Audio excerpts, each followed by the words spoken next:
Баршаңызға сәлем. Менің каналыма қош келдіңіздер. Бүгін каналымда сіздермен бірге дәмі өте ерекше болатын асқабақ қосылған мантыны жасайтын боламын. Ең алдымен табағымызға ұнымызды елеп салып, тұзымызды қосып, 2 жұмыртқаны қосып, және 1 стакан суға кішкене сұйық майымызды қосып, араластырып, ұнымыздың басын біріктіре отырып, қамыр илейміз. Дайын болған қамырымызды бірдей етіп 4 бөлікке бөліп, әбден иіні қанғанша илеп, 20 минутқа тындырып қоямыз.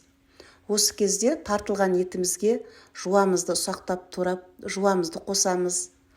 Одан кейін асқабағымызды да ұсақтап турап, дайындап, және одан кейін картопымызды ұсақтап турап, барлығын дайындап, тартылған еттің үстіне қосып,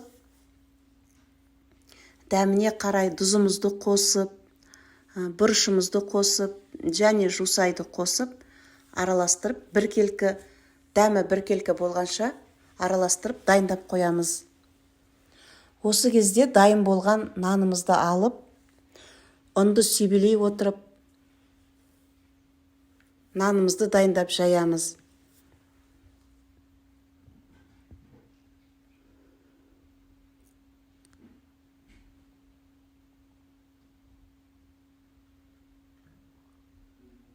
Нанымыз әбден біркелкі болғанға дейін жайып, бүктеп, бірнеше бөлікке бөліп,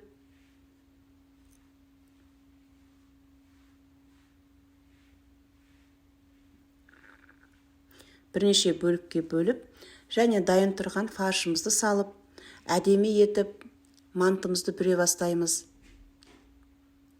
Мантының түбі жабысып қалмас үшін қалыпқа шыжғырылған қойдың құйрығын жағып қоямын.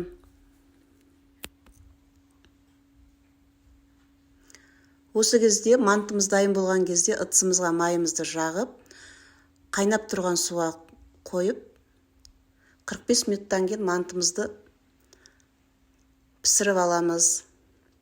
45 минуттан кейін мантымыз, өте дәмді мантымыз дайын. Асымыз дәмді болсын.